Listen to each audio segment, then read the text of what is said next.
अपनी क्लास को स्टार्ट करते हैं।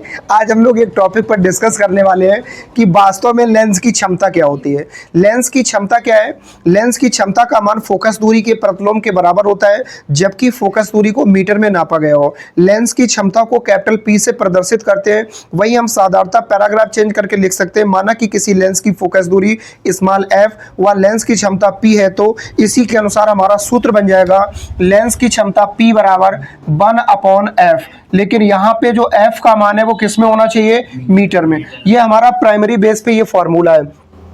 कई बार बच्चों के मन में प्रश्न आता है कि सर अगर ये f मीटर में ना हो तो दूसरा फॉर्मूला क्या होता है, जो बच्चे कंफ्यूज हो जाते हैं। तो मीटर को सेंटीमीटर में बदलते हैं तो हम क्या करते हैं? 100 का भाग करते हैं।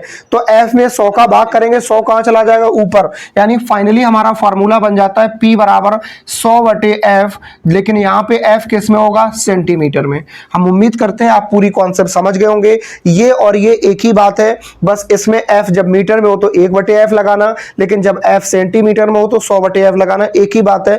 तब दोनों ही स्थितियों में किसी भी स्थिति में हल करो। यहां पे कौन सी चीज क्या है वो भी समझ लो।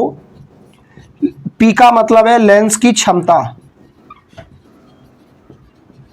और F का मतलब है फोकस दूरी। किसकी? लेंस की।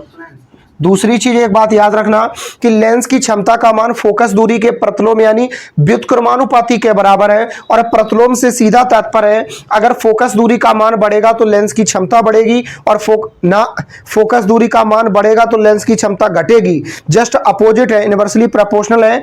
एफ का मान अगर घटेगा तो पी का मान बढ़ेगा। एक बात और याद रखना कि लेंस की क्षमता का मात्रक क्या होता है।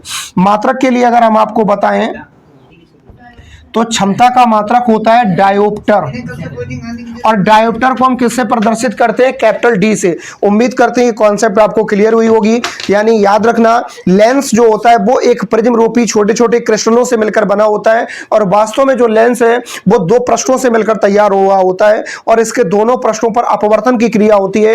अंततः किसी लेंस की क्षमता बढ़ती भी है और लेंस की क्षमता घटती भी है। यह डिपेंड करता है उसकी फोकस दूरी पर। अगर फोकस दूरी ज्यादा है तो क्षमता कम होगी, फोकस दूरी कम है तो क्षमता अधिक होगी। चैनल को सब्सक्राइब करना और वीडियो को लाइक करना ना भूलें। मिलते हैं नेक्स्ट वीडियो में। इसका फटाफट स्क्रीनशॉट ले लीजिए।